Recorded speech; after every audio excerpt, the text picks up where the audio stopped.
Olá, meus queridos alunos.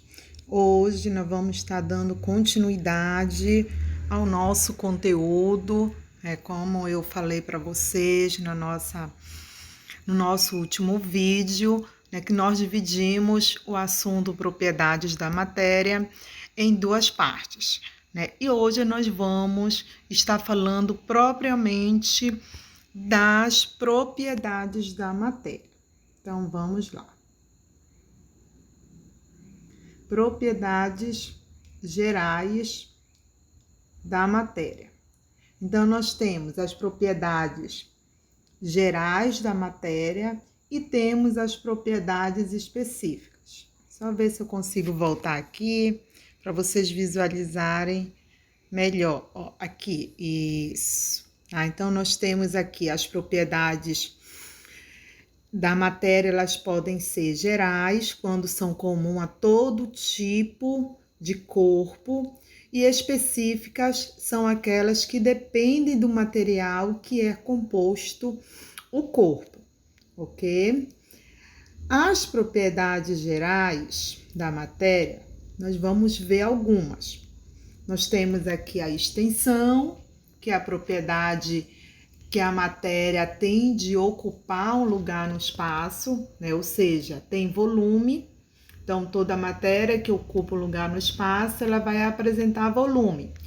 O que é que vem ser o volume? O volume se refere ao espaço ocupado por um corpo. Exemplo, uma garrafa com 2 litros de refrigerante. Então, o volume, ele é uma grandeza. Só um minutinho aqui. Ou seja, é algo que pode ser medido. No Sistema Internacional de Unidades, nós vamos ter o metro cúbico, uma unidade de volume que vai corresponder a 1000 litros. Vamos ter o mililitro, o ml. Vamos ter também o centímetro cúbico, que equivale a milésima parte do litro.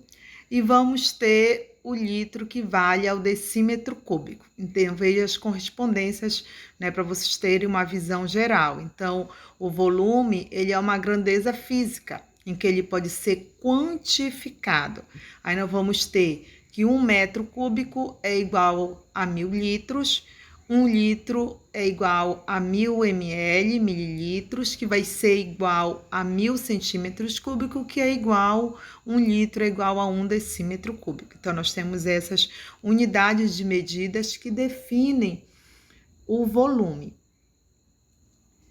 Massa e inércia. A massa é toda matéria tem massa, E a massa também ela é uma grandeza física, que ela também pode ser quantificada e medida através de uma balança, onde a unidade padrão é o quilograma. Por exemplo, uma pessoa tem 60 quilogramas. Então, essa quantidade é a quantidade de matéria presente nesse corpo. Então, ela pode ser quantificada também igualmente ao volume. Então, costuma-se dizer que a massa está relacionada com a quantidade de matéria que um corpo possui. Mais adiante, em seus estudos em física, quando formos estar estudando a física, você vai perceber uma definição mais adequada, que a massa, ela mede a inércia. Então, ela nada mais é do que a medição da inércia de um corpo. Isto é, o que é que vem ser a inércia, que também é uma propriedade da matéria, uma propriedade geral da matéria? É a tendência do corpo de permanecer em repouso ou em movimento em linha reta e com velocidade constante. Pense em uma pessoa deslizando sobre uma pista de patinação no gelo, ou ainda sobre um piso molhado com água e detergente. A tendência dessa pessoa de continuar em movimento, deslizando, e a isso nós chamamos de inércia. Aqui nós vamos ver um desenhozinho, um outro exemplo de inércia, quando o cavaleiro é arremessado do cavalo. Então, por que esse cavaleiro ele é arremessado do cavalo? Porque a tendência dele é continuar em movimento, por isso que ele é arremessado para a frente. A massa, assim como o volume, é uma grandeza. Ou seja, é algo que pode ser medido, como eu falei anteriormente, né, através do Sistema Internacional de Unidade, o SI. Então, para a massa, usamos o quilograma, o grama, o miligrama e a tonelada. Nós temos aí algumas, né, unidades de medida. Peso, também é uma outra propriedade da matéria. O peso, ele corresponde à atração ou força que a Terra exerce sobre os corpos até certa distância, que nós chamamos de força da gravidade, e é medida pelo dinamômetro, onde a unidade padrão é o Newton.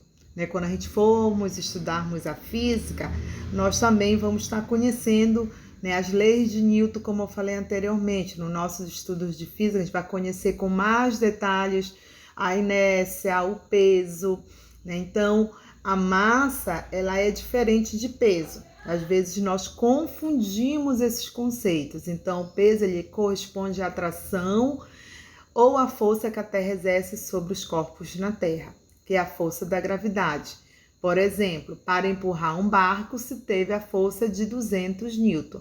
E aí nós temos, a imagem do dinamômetro, que é um instrumento, dispositivo usado para medir o peso, assim como a balança é usada para medir, a massa. Impenetrabilidade é outra propriedade da matéria, quando dois corpos não podem ocupar o mesmo lugar no espaço ao mesmo tempo. Exemplo, quando dois carros se chocam numa esquina, se você entrar em uma banheira com água ou mergulhar um objeto em uma panela com água, o nível desses líquidos vai subir. E aqui nós temos, o exemplo do Garfield aí, brincando dentro do cesto de roupa, Então, quando ele entra no cesto, o que acontece com as roupas? Elas saem, elas são espalhadas para todos os lados. Isso porque dois corpos não podem ocupar o mesmo lugar ao mesmo tempo. Divisibilidade, também uma propriedade geral da matéria, onde a matéria ela pode ser dividida até um certo limite, aqui está faltando a palavra ter, em partes menores, sem que suas propriedades se alterem. Então, nós temos o exemplo aí, o corte, ao cortar em pedaço uma árvore, aí nós temos, a imagem mostrando que a matéria ela pode ser dividida em partes menores. Compressibilidade e elasticidade são propriedades da matéria também, só que elas estão relacionadas, por isso que elas estão juntas, assim como a massa estava relacionada também à inércia, que nós vimos os conceitos juntos. Então, a compressibilidade, ela consiste em a matéria ter o seu volume reduzido quando submetida à ação de uma força. Por exemplo, quando você aperta uma bola de futebol cheia, o ar dentro dela é comprimido e pode, até certo ponto, retornar ao seu volume original ao cessar a ação da força. É a propriedade da elasticidade. Então, tanto a compressibilidade quanto a elasticidade pode ser mais observada nos gases do que uma notificação aqui, eliminando, tá? Voltando para cá, para o nosso slide, tá? Então, tanto a compressibilidade quanto a elasticidade podem ser mais observadas nos gases do que nos sólidos e líquidos, mas existem alguns sólidos que têm uma boa elasticidade. Pense em um elástico que é esticado e depois é solto, Então, nós vamos ver aqui uma imagem, olha, a compressibilidade, Então, o ar ele fica comprimido dentro do corpo. Nós temos uma seringa aí, onde o êmbolo está tampado e as moléculas, as partículas, do ar estão comprimidas. E temos aí também, um objeto sólido, como um elástico, um exemplo de, elasticidade. Indestrutibilidade. Então, por último, nós temos a destrutibilidade, que a matéria não pode ser criada nem destruída, apenas transformada. Exemplo, a decomposição da matéria orgânica, que ela é decomposta em sais minerais, em outros outras substâncias, como a gente já pôde ver lá nos fenômenos físicos, nos fenômenos químicos, que a matéria, ela nunca é criada, mas sim, ela não pode ser criada e nem destruída, ela só sofre mudança, ela vai sofrendo todo o tempo transformações. E a essa propriedade nós chamamos de indestrutibilidade. Espero que vocês tenham entendido, compreendido com clareza, né, as propriedades gerais da matéria. A gente vai estar continuando no próximo vídeo com as propriedades específicas da matéria. Tchau!